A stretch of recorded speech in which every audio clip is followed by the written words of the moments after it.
Good morning, students. Today we are learning the remaining crop of papaya, that is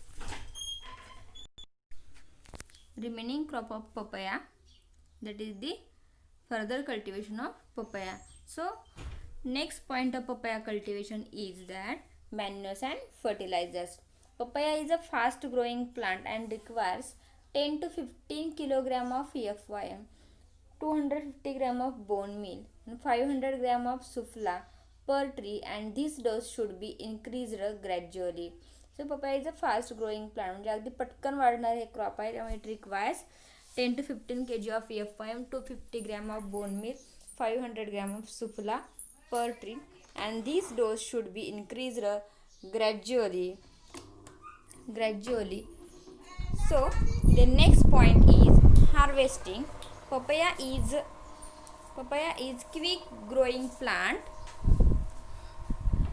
It starts flowering and fruiting in 5 months after planting. Papaya is a quick growing plant. जसं मी सांगितलं की papaya is a fast growing plant, so that's why it starts flowering and fruiting in the 5 months after the planting. साधारणतः 5 महिन्यानंतर त्यांचं लगेच flowering लागायला सुरुवात होते. So the first fruit of the tree is ready to harvest within 12 to 14 months. साधारणतः 1 वर्षाचं झाड व्हायच्या आधीच तुम्हाला लगेच त्याचं फ्रूटसुद्धा मिळत असतं. बाकीच्या झाडांना 2-3 वर्षानंतर फ्रूट्स लागायला सुरुवात होते, पण papaya is a very fast growing plant. So that's why near about 1 year, म्हणजे 1 year व्हायच्या आधीच किंवा 12 to 14 months after that we can harvest the fruits from the papaya. So the fruits should be harvested when there is a change in color from dark green to pale yellow. त्यांचा colour कसा change होतो तुम्हाला तर माहीत असेलच की papaya green असतो आधी झाडावरती असतो आणि त्याच्यानंतर त्याचा पेल येल्लो कलर होतो. सो इट इज द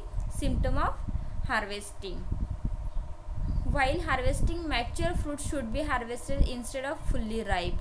पण आपण ज्यावेळेस हार्वेस्टिंग करत असतो त्याच्यामध्ये एक काळजी घेणं गरजेचं की अगदी फुल्ली राईप होत असण्याची पपया वाट बघायची नाही, तर अगदी थोडंसं राईप व्हायला लागल्यानंतर किंवा थोडंसं सिम्पटम दिसल्यानंतर लगेच ती पपया उतरून घेते. तर काय होतं, पूर्णपणे ते झाडावरती पपया पूर्णपणे पिकून जातात आणि ज्यावेळेस आपण मार्केटमध्ये नेतो किंवा हार्वेस्टिंग काढून ज्यावेळेस मार्केटला पाठवतो त्यावेळेस त्या पूर्ण खराब होण्याची शक्यता असते. So that's why instead of fully ripe they can be harvested when they are mature. अगदी मॅच्युअर झालं, परिपक्व झालं, at that time we can harvest that papayas.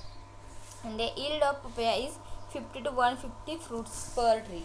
50 to 150 fruits per tree, साधारणतः 50 ते 150 fruits per tree. Then next point, pest.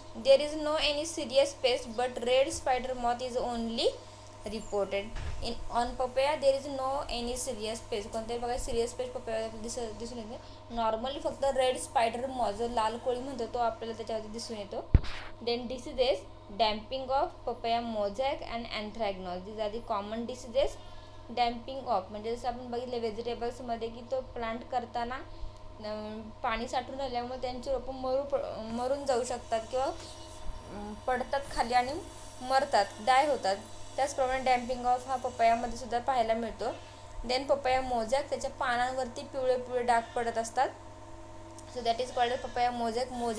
जशी मोझॅकची फरशी आपण म्हणतो की मोझॅकसारखी डिझाईन तयार होते, तर त्याच प्रकारे त्याच्या पूर्णपणे हिरव्या पानांवरती येलो कलरचे डॉट पडतात. So that is the papaya mosaic disease. Then anthracnose disease. Anthracnose हा डिसीज आपण पाहिलेला आहे, तो की जो मँगोमध्ये सुद्धा आहे, ब्राऊन कलरचे स्पॉट डेव्हलप होतात त्यांच्या ड्यूजवरती. So these are the pests and diseases of papaya. Then next point is that, or next short note is that papin extraction in papaya. It is a very important short note which is asked many times for our board exam. That is the papin extraction in papaya. So papin is a white milky latex which oozes from the unripe or raw papaya age 72 of age 72. White milky latex which oozes from the unripe or raw papaya of age 70 to 110. पॅपिन म्हणजे एक white पदार्थ असतो, milky LaTeX असतो, दुधासारखा एक white पदार्थ असतो की जो उजेस आउट म्हणजे बाहेर पडतो फ्रॉम दी अनराईप. कच्ची जो पपया असते, कच्ची पपया किंवा रॉ पपया, अगदी खूप पिकलेला पपया असेल तर त्या पपयामधून ते बाहेर पडत असतं. That is the white milky latex, that is the papain of age 70 to 110 days, साधारणतः 70 ते 110 दिवसाच्या फ्रूट्समधून ते बाहेर पडत असतं. So green papaya contains a large amount of digestive value. Green papaya contains a large amount of digestive value. Digestive value म्हणजे जे पचनशक्तीसाठी एन्झाईम जे काम करत असेल that is the digestive enzyme called as papain. तर पपयामध्ये हे पॅपिन नावाचं डायजेस्टिव्ह एन्झाईम प्रेझेंट असतं. And this enzyme is able to digest the proteins from our foods. And this enzyme is able to digest, it easily digest our proteins which are obtain from our foods. आपल्या अन्नामधून जे आपल्या काही proteins आपल्या बॉडीमध्ये येतात ते proteins digest करण्याचं काम हे पॅपिन इझिली करत असतं. So it is profitable to manufacture papain where the fruit production is abundant. अगदी जिथं जास्तीत जास्त आपण पपया करू शकतो तिथं हे खूप प्रॉफिटेबल आहे की आपण तो पूर्णपणे प्लॉट हा पॅपिन एक्स्ट्रॅक्शनसाठी करणं. काही ठिकाणी आपण टेबल पर्पजसाठी करतो, म्हणजे पपया फक्त मार्केटमध्ये खाण्यासाठी वापरला जातो किंवा त्याचा यूज केला जातो. पण काही ठिकाणी ते पूर्ण ऑर्चर्ड किंवा प्लांट हे पॅपिन एक्स्ट्रॅक्शनसाठी वापरले जाते because it required in medicals. कारण मेडिकलमध्ये किंवा मेडिसिनल प्रॉपर्टीसाठी हा पपया वापरला जातो. कारण it contains digestive value. So जे की आपली पचनशक्ती वाढवण्याची जी औषधं असतात त्याच्यामध्ये पॅपिन एक्स्ट्रॅक्शन हे असतं. Then it is not possible to dispose of the entire product in its fresh form. आणि बऱ्याच वेळा बघा आपण सगळ्यात पपया, मी जसं तुम्हाला सांगितलं की ज्यावेळेस आपण थोडासा पपया मॅच्युअर झाला असेल त्यासाठी आपण हार्वेस्टिंग करण्याची गरज असते जेणेकरून ते मार्केटमध्ये पोहोचेपर्यंत व्यवस्थित राईप होईल. पण जर तो खूप पटपट राईप होत गेला आणि आपल्याला हार्वेस्टिंग करायला वेळ झाला तर ज्यावेळेस आपण तो मार्केटमध्ये पाठवतो त्यावेळेस तो पूर्णपणे खराब होतो, म्हणजे पूर्णपणे पिकून गेल्यानंतर त्याची टेस्टसुद्धा खराब लागते. त्यामुळे it is not easy to dispose of entire product in its fresh form. त्यामुळे सगळं अगदी फ्रेश फॉर्ममध्ये आपण ते डिस्पोज करू शकत नाही. So it is also profitable to grow papaya only for papain extraction. That's why it is very important. It is very profitable to grow papaya only for papain extraction. Papain is obtain by the tapping the green or unripe fruit of the age 70 to 110 days. साधारणतः tap केल्यानंतर आपण त्याच्यापासून आपण हे papain extraction काढू शकतो. For that the surface of the fruit is longitudinally scratched. आपण scratch करतो with a sharp non metallic knife. म्हणजे एक छोटासा कट देतो आपण, उभा असा कट देतो त्या पपयावरती, रॉ पपयावरती. After that the papain is then collected in a shallow china dishes. मग नंतर तो पपया आपण ते चायना डिशेसवरती धरतो जेणेकरून तो सगळा जो पॅपिन एक्स्ट्रॅक्ट आहे तो बाहेर पडतो. जे डायजेस्टिव्ह व्हॅल्यूचे एन्झाईम असणार ते पूर्णपणे बाहेर पडतं. आपण it contains in a white China dishes which are hold under the fruit.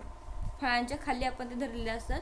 From one tree 400 to 500 gram of papain can be extracted.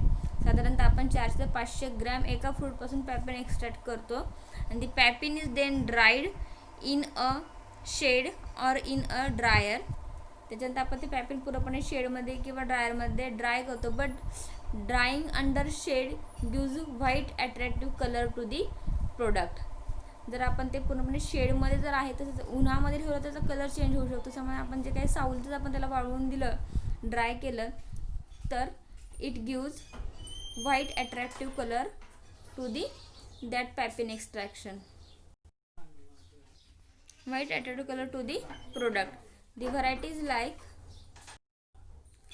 The varieties like Washington, Cowan and Cotu should be grown for pepin extraction which contains large amount of pepin. So there are some important varieties or special varieties for pepin extraction which are only grown for that pepin extraction, and that varieties are Washington, Cowan, Cotu, which are grown for the pepin extraction which contains large amount of pepin.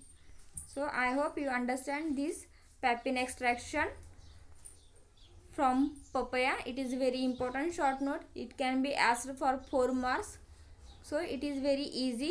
You have to write first in that definition of pepin. What is meant by pepin? Pepin is a white milky latex which oozes from the unripe or raw papaya of age 70 to 110 days. After that you have to write green papaya contains large amount of digestive value, or what is the importance of that digestive value. So you have to write all these in second paragraph. After that, papain is obtained. How papain is obtained? What is the procedure of obtaining the papain? So it is, you have to write in third paragraph that the procedure of papain. So it is very easy. After that, there are the some varieties which are specially grown for the papain extraction, that are Washington, Cowan and Cotu. So it is for our 4 marks. I hope you understand this papain extraction with all the cultivation of papaya. If there is any question, then ask me. Okay, thank you.